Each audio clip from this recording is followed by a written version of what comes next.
That looks like the fifth sweep in a row to me, Matthew. I think we're going 0 for 9 here, dude. Prove me wrong. I didn't have to prove you wrong, Ben. The Giants proved you wrong. Ha! Take that sweep and smoke it. First of all, is that what we're doing now? Is that what we're doing? We're using clips from the previous episodes to make fun of each other? No, I am taking clips from the previous episode to make fun of you.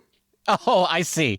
You know two can play this game, right? You know I have access to the same clips, right? And now it's just been a copy. It's copy and paste. It's literally just copy and paste. Okay, you're in for it now. But anyway, that's neither here nor there. That is only funny, Matthew, because the San Francisco Giants lost the first 2 games of this series to the douchebags, and you know it. Oh, no. I was so confident. Sure you were. How confident were you after Ryan Walker the eighth today? Okay, I wasn't so confident after that, but I was really confident going into that inning, I'll tell you that. I know you were, because that's when you started working on this whole little project. Yeah. That's why you're still the optimist of the show, because you just can't get away from it. It's like it's built into your DNA. You know how bad this bullpen is. You know that Killian is our best reliever and therefore should be our closer. And you know he's not good. And yet there you are, just assuming that the Giants are going to go 1 out of 3 in the series. 1 out of 3 with 6-run lead. That was, I figured, a 6-run lead. I was safe. I should know better, though. You are right. I should know better. Yeah, Bob, what do you think of Matthew? I think you're idiots. Which includes Matthew. Thank you, Bob. I knew I was right. Hit it.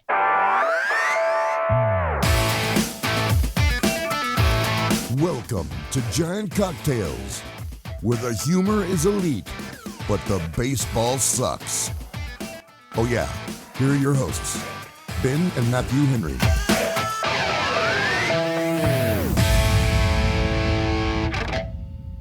Welcome to episode 379 of Giant Cocktails. And after they dropped 2 out of 3 to the douchebags, not even I can complain about Bob calling the Giants bad. It is interesting that that's the only time I'm offended by this, and I exhibit my desire for the Giants to turn it around and be good. But whatever, I'm a complicated human being. Matthew, you know who wasn't a complicated human being? Who? John Burkett, who had a 3.79 ERA in 32 starts for the 1990 Giants, who finished 85-77. Burkett was a rookie when he helped the Giants finish 3rd in the NL West behind the Reds and the Dodgers. Yes, Gen Z, you're just going to have to sit there and think about that. Also in that division, the NL West, the Atlanta. Burkett finished 4th in the Rookie of the Year voting that season, and he would pitch 6 more seasons with the Giants, including the 1993 season, when he won a league-leading 22 games that year.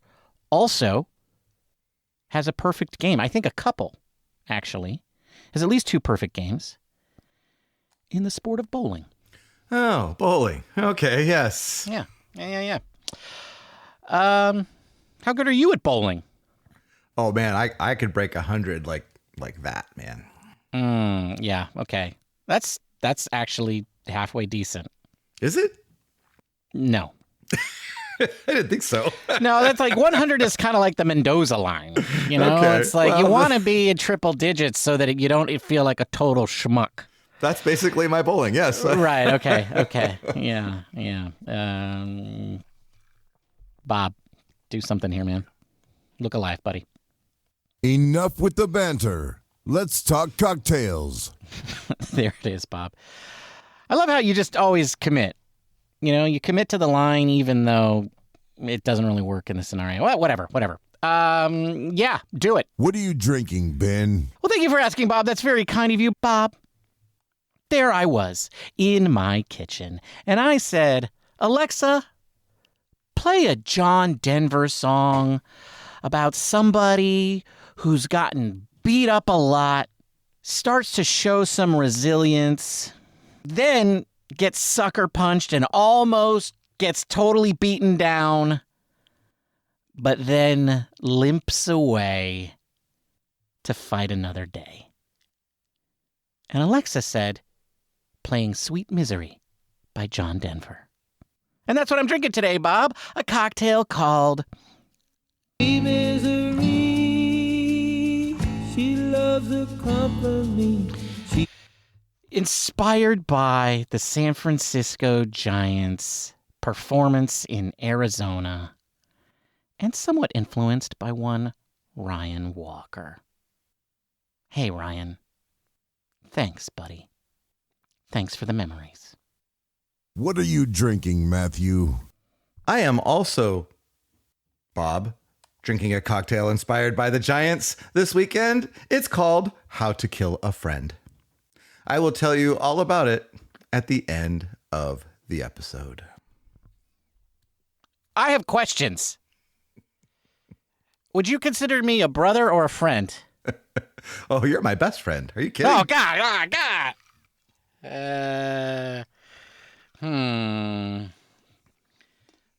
Folks, send your applications to be my replacement on Giant Cocktails to Matthew. Assuming he gets off. Right? Oh, they kicked that can down. We got at least another season before repercussions hit. Oh, okay. All right. Sweet. Yeah, there you go. Yeah, sweet. Anyway, today is Wednesday, July 1st, as we record this podcast. Hey, listener, happy Canada Day. Especially to our listeners in Canada. We have some? Yes, occasionally. Yes. Dude, we have covered all, 200 countries. It's a lot. It's a lot. We have been listened to all over the globe in places that I didn't even know existed. We have listeners everywhere. They don't listen to every episode, but they're out there, including Canada. And I know it's not your Independence Day because technically you're not. And it's not the day, it's not really clear to me why it's the first. I don't even know if you guys know. But whatever. Happy Canada Day. Matthew. Yes. Since you're not a Canadian and therefore naturally exuberant on July 1st, we need to do a vibes check. Okay. It's a vibes check. Vibes check. All right, Matthew, on a scale of a Negroni to Sweet Misery, how are you feeling? I'll give you a little teaser into my cocktail. It's got Campari. Oh, so you're feeling a little bitter. I am a little bitter. I am in the Negroni vibes right now because this is supposed to be the easy part of their schedule. You know, the Diamondbacks wouldn't even be over 500 if they didn't play the Giants. Dude, I did not need to know that. You know, like take the Giants out of it, and they're a sucky team. This would theoretically be one of these teams that the Giants should be able to beat. But you forget, Matthew, that the Giants are one of the 3 suckiest teams in the National League. I try to forget. I try. Oh, God. But you keep reminding me twice a week. That's what I'm here to do. You know, somebody's got to remind her, or these idiots are going to think, hey, we got 3 million fans this year. That's good enough, right? You know what? No rainbows next year. That's what's going to happen. Right? If they don't get constantly reminded about, what dipsticks they are.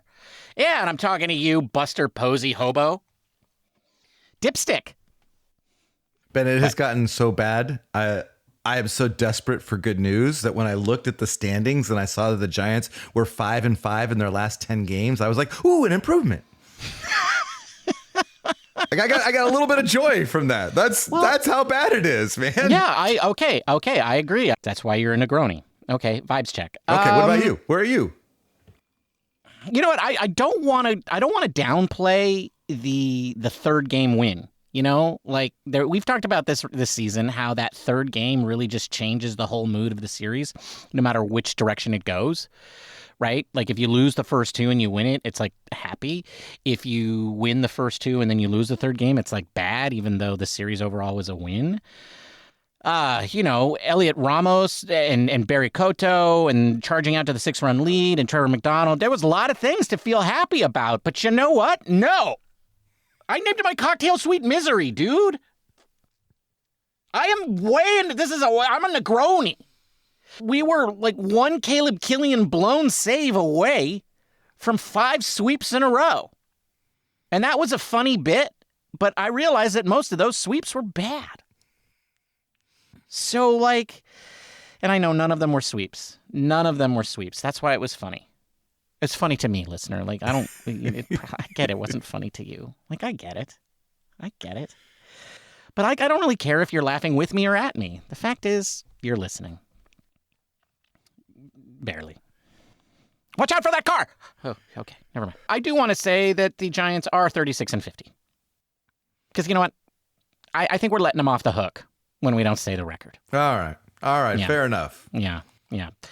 So what are we going to be talking about today? Well, folks, we're just going to talk about the Douchebag series and just things related to it. And that's it. That's all we're talking about. Why? Well, because today is a special day. I have a lot of Canadians in my life, and I'm going to go party with them. And right now, the party's actually going on. We got a full-blown Canada Day party going on downstairs. And I'm up here talking about how the douchebags are way better than the Giants, and that just is no good. So I'm going to go back to the party, so we're going to run a little bit short today. My apologies. So we're going to talk about the douchebags, but first we got to talk about some tidbits. Matthew, the Giants' old guys keep getting hurt. Woo! Long-term contract old guys getting hurt. Woo! Well, the oldest guy got hurt. Apparently he had been hurt, and then it got better. Like Tony Vitello talked longer than I do about it in the post-game interview. He went on and on about it. And I guess it was such a long saga. That's why they let Matt Chapman have an at-bat after he seriously injured it yesterday, as we record this podcast. I tell you what, Dave Fleming was not pleased. Dave Fleming was very not pleased about the fact that Matt Chapman went out there. Right. And to me, it was just like another sign that this coaching staff just has no idea what they're doing. But we're getting ahead of ourselves. Yeah, Matt Chapman got hurt. Abdominal strain. Well, and then Willie Adames also got hurt, but not hurt enough to go on the IL. So then we get Jonah Cox playing second and Luis Arraez playing third. And surprisingly, Jonah Cox did had an interesting diving play he had a great diving play, and honestly, it was like he was running so fast he kind of like flew a little bit. Like he had to angle down on the dive. He was like, "Oh no, I'm going to overdive." Well, it's like that's an outfielder dive. He didn't do an infielder dive. Yeah, exactly. That is true. You're right. He did an outfielder dive. He did say, and I got to agree that he is like the fact that it was hit to his left and he had to react was way better than if it had just been a routine ground ball right at him. Yeah, right at him. Yeah. Mm-hmm. So he didn't have to think about it? Yeah, exactly. I totally agree. I will say this. So he had been working on it because they kind of have this vision of turning him into a super utility guy. Yeah, I saw that. And he had played second base in college. Oh, so it wasn't like this was a totally like he'd never played the position before. But, college just a while ago, and it probably wasn't even his main position then. But I will tell you this. Ron Washington might be the best baseball coach ever. And I don't mean manager. I mean like guy teaching people how to play baseball. Because this keeps happening. This keeps happening. It's amazing. I poo-pooed Ron Washington quite a bit when they signed him. And I'm going to say that I was wrong. I'm going to eat my words. Okay. I used to think that the best thing he'd ever done was his performance in Moneyball. But then I found out that wasn't even him. I do want to point out, too, that Christian Koss came back and Vitello had to play him. He did. And he got a hit in his first at bat. Like I haven't expected him to turn around on first base and just like give the finger to Vitello after that. Yeah. He did have a stupid error though. Yeah. He did. After Heliot Ramos made a great play to hold, should have held the guy to a single. And then Koss made an ill-advised throw that Devers had no chance to get, and then it went into the dugout. So, yeah. Oh, yeah. But now, Matthew, it is time for the Jung Hoo Lee watch. Are you going to do the music and the dun, dun, dun, Oh, yeah. Dun, dun, dun, dun, dun, down, down, down. Jung Hoo Lee wins Ben's respect. Watch. All right. He had a little day off and then came back with 2 hits. So suck on that, Ben. Did he get a day off? I thought he had a day where he got a day off, but then he had to play and he ended up getting an at bat. And then he had another game where he played. And then he did play. Okay. Yeah. And yeah, then you were right. I was misremembering. So at one point he was 1 for his last 17. It's such a classic JHL slide. Lots of players have those kind of slides. And he went 2 for 4 on Sunday, Mr. Oh, you don't want to overlook Sunday. You mean Wednesday? Thank you. He went 2 for 4 on Wednesday. Yes. Yeah. You think I'm going to edit out that Sunday? No, you're not, because you never edit out my mistakes. You just I never do. All right, Matthew, it's time. We got to talk about the Arizona series, and I guess there's no place to start but at the start. Game 1 against. Well, who was it? It was Mr. Malley. Yes. Versus. Doesn't matter. That guy. The guy was pretty good. I don't remember. Yeah, he was very good. Yeah. Well, I'm looking at your notes here, Matthew, and it says the Giants lose 5-4, but it was worse than that. The late rally doesn't fool anyone. Wow. I was a little that salty. looks like something I would have written. a little salty after that game. I was writing the notes, so yeah.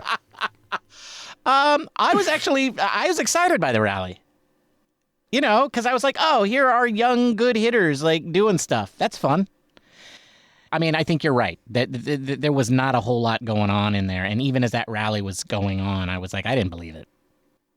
Well, the problem is that Ramos hit a solo home run, so it's almost like that doesn't even count because you're like, all right, well, we're still down, so it just. Yeah, well, but they scratched across another run. They did. My optimism has left the building, Ben, and I'm watching this game, and then I'm just like, well, of course they're gonna get out here. This is not gonna end well.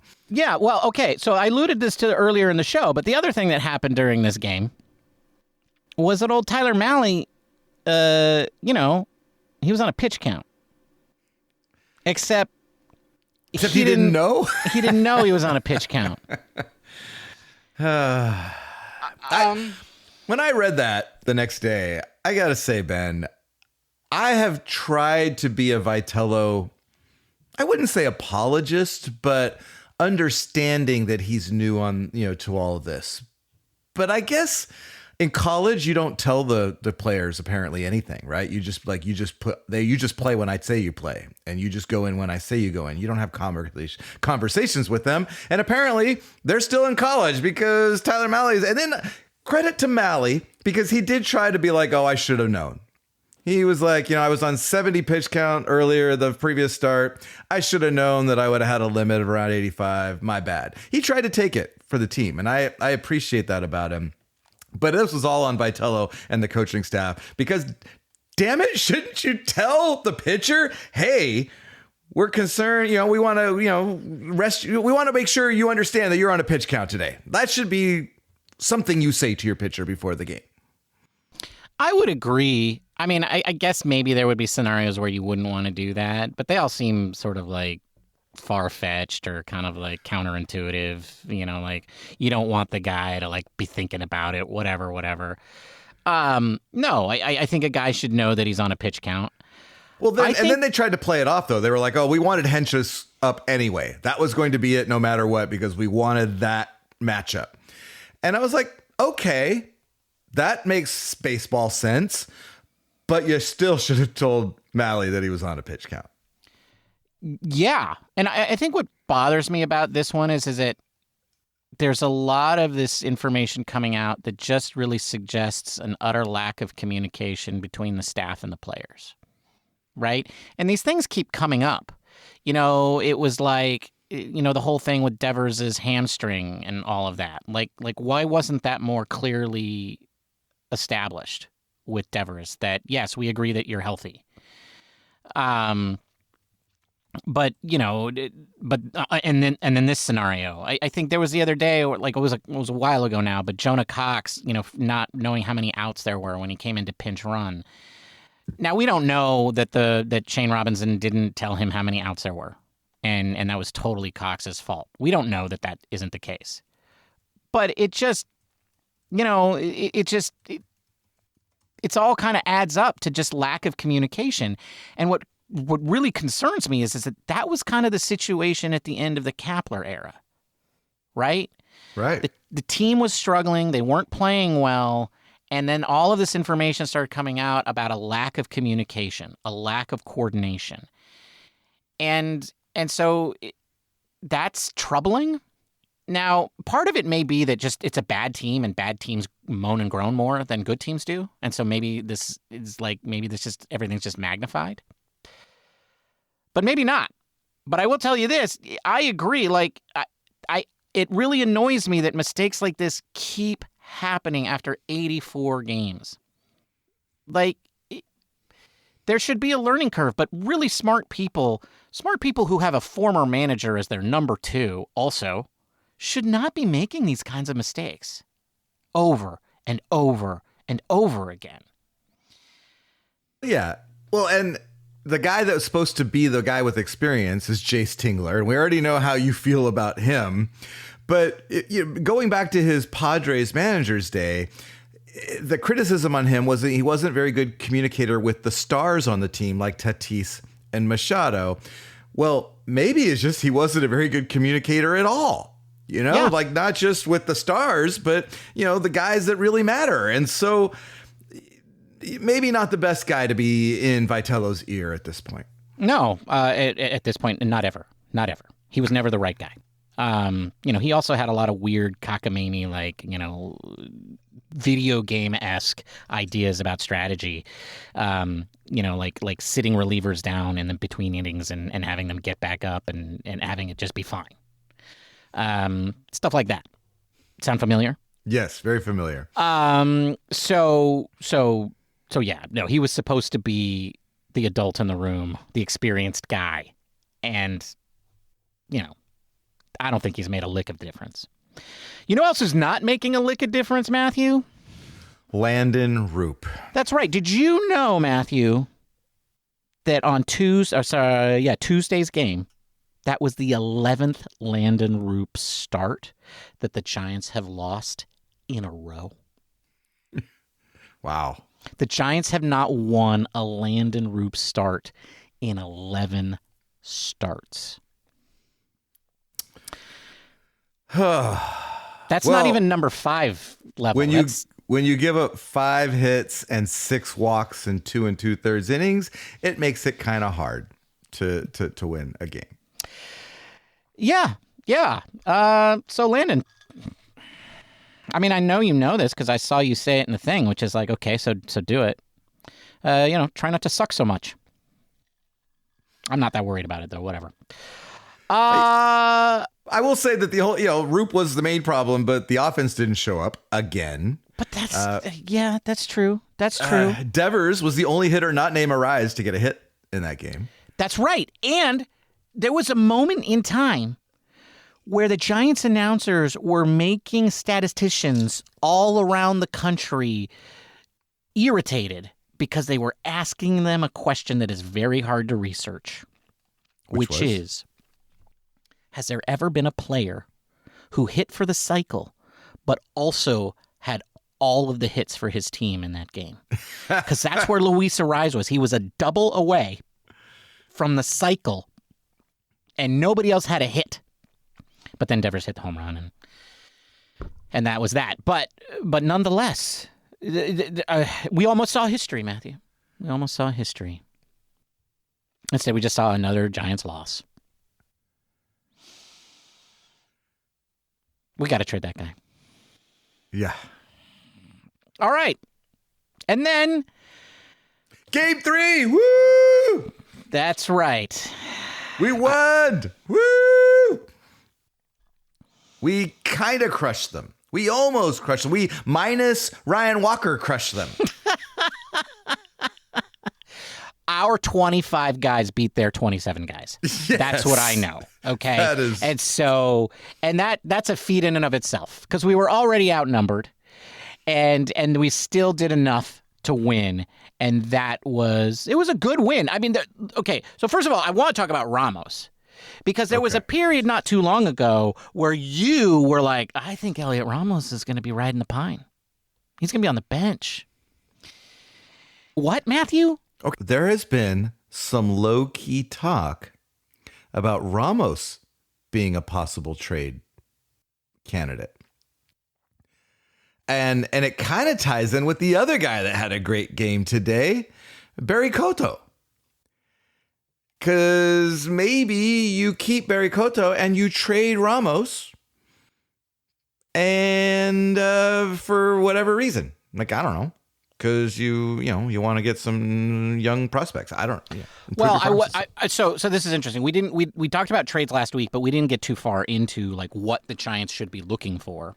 They don't have a lot of guys that they can trade that are going to get them quality prospects back. The most valuable pieces they have are Robbie Ray and Luis Ariz, but they're both rentals, right? They're not guys that are going to be under contract next year. Because you only have them control for half a season, so you're only going to get a low level. Right, so you're not going to necessarily get back great stuff. And the things that the Giants really, really need right now is AAA level pitching, right? That's where their biggest gap is. And the people are very excited about the lower ranks, but that level, there's a gap there. And so if you're looking to fill the hole, that's the hole that you would want to fill right now. Ramos might be the kind of guy that helps you get that, right? Because he does have some team control. But, okay, the other thing about this game was we had a good start from Trevor McDonald. E-I-E-I-O. And it does really feel like the Giants starters have really turned a page recently. Yeah, I mean... except for Landen Roupp. McDonald was amazing in this start. Yes, one base runner through 6 innings. 1 hit, no walks. I mean, that's arguably one of the better pitching performances in the entire season for anyone. Yeah, I totally agree. And, I wish he'd gone an inning longer, because then Miller could have come in later and we could have skipped Ryan Walker. I did. He had 90 pitches, and I did think about that. I was like, really? Because he actually, the TV camera showed him as he was walking off, pointing in the dugout, and it looked like he was saying one more. And so I was like, oh, that's interesting, because he's at 90. I would give him that one more. I would, because of your bullpen, Tony. and then Eric Miller came in and was a little wobbly at first. He gave up a leadoff hit, and then he got a little weak ground ball and then a walk. There was runners on first and second, and then he pitched out of it. 2 great strikeouts. And then Ryan Walker comes in and just blows chunks. And now if you'd given McDonald an extra inning, then maybe you go Miller and then Killian, and you don't have to even work with Ryan Walker. Yeah, or maybe you go with Dylan Smith. I think the problem here is that, Ryan Walker had actually had a bunch of good outings in a row. So it's not like this was foreseeable. I think the problem is with this bullpen is that nobody's reliable, right? And so, like, I think when the starters give you the opportunity to not go to the bullpen, you should take it. I don't know that, like, calling the right name out, like, it's easy for us to go after Walker just because of his history, but Miller has had his moments too, right? I think in general, the idea here should be avoid the bullpen as much as possible. Right. Minimize the damage as much as possible. Absolutely. Exactly. The decision might have been okay if you have guys you can rely on, and the Giants just don't. They don't have them. Yeah. I think you're right. It's probably best to just, when the starters can, let them. All right. And that's it. That's the DBag series. As I said at the top of the show, I've got a Canada Day party to get to. So, Matthew, Who are our next opponents? The Colorado Rockies. Dun, the dun, dun. only team in the National League that we are better than. For now. Well, I say that, but we're actually 1-2 against them this year. But probables for Colorado are Logan Webb versus Tomoyuki Sugano, Robbie Ray versus Ryan Felter, and Tyler Malley versus Tanner Gordon. The good news is that none of those Rocky pitchers are left-handers, and we're playing in Colorado. So I like to think we got a good shot at winning at least 2 of those 3 games. Is this another series in Colorado? It is. When do the Rockies come? The Rockies are really bad in San Francisco. The Giants recently have had a good record in Colorado, this year notwithstanding. But this is, therefore, another battle for 4th place in the National League West. A showdown against the Purple People Eaters and the Orange You Glad. I don't know, the Giants. Almost. You almost had it. It was Orange almost Orange You Glad it's the Giants? Sure. Orange You Glad we're not at homeostasis? I don't know. Bob, come on, man. Isn't it time for the booze, boys? There it is. Yes, Bob. Yes, hit me. What are you drinking, Ben? Well, Bob, as I told you, I'm keeping this John Denver bit going. So today I'm drinking a cocktail that I'm calling Sweet Misery. Inspired by the play of the San Francisco Giants. Now, what's in a Sweet Misery? Well, Bob, I got to tell you, man, I am really, really into the highball right now. I want that summer, refreshing drink. And so I'm really into the soda cocktails. And I don't even know, some people don't even call these cocktails. Whatever. Fine. If you want to be pedantic, be pedantic. You strike me as a pedantic kind of guy, Bob. But anyway, so what is in my Sweet Misery? Well, depending on how you make it, it might only have 2 ingredients. The first ingredient is Italian blood orange soda, which you can get at Trader Joe's. You can also squeeze your own blood oranges, mix it with a little bit of simple syrup, depending on the sweetness of those oranges, and then top it with club soda or a soda stream or whatever. You do you. That would be really good. I went the Trader Joe's route. So what I did is I took 2 ounces of white rum. I put that into a highball glass with no ice. I filled it with ice, and then I topped it with the Italian blood orange soda. And that's it. That's how you make a Sweet Misery. And it was really good. I really enjoyed it. And that's what I'm drinking.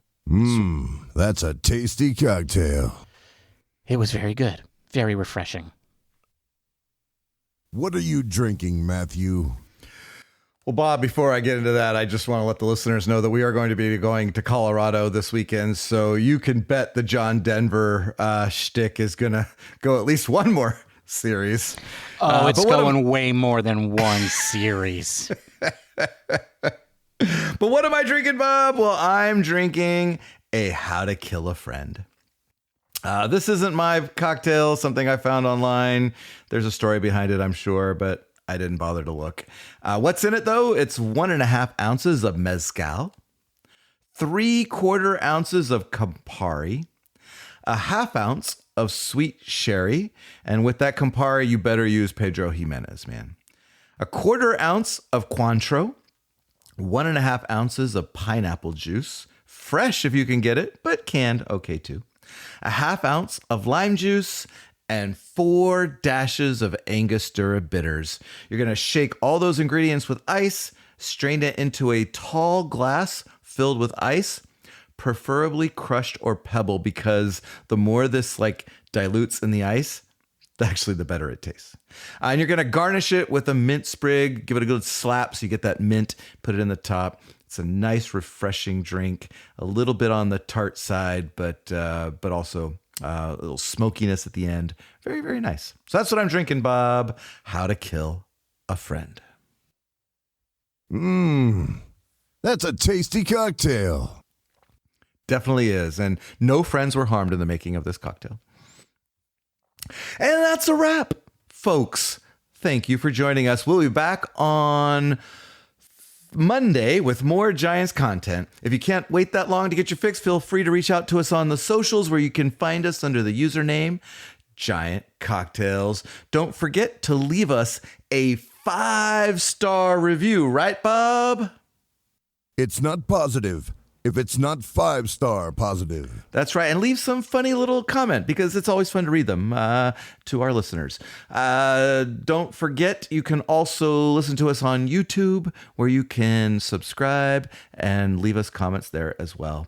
Ben, it was great talking San Francisco Giants with you. Until next time, cheers, my friend. Cheers, Matthew. Bye, everybody. Goodbye,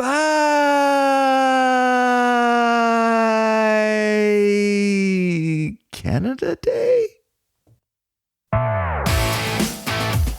Thanks for listening to the Giant Cocktails Podcast. The next round's on me. We have had so many Negronis that I'm almost out of Campari. What? Who's we? You and I, Oh, God. our little Campari like bets and stuff. It's the only reason I have it. It's the only reason that we, is because I have to do the punishment Negronis every now and then.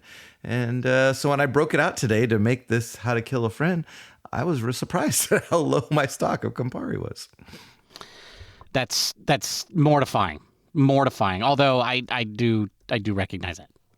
It's probably it's definitely the one cocktail that I've had the most on this show, which is bizarre because I genuinely dislike it.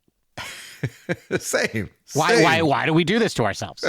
Because we're gluttons for punishment. We're Giants fans.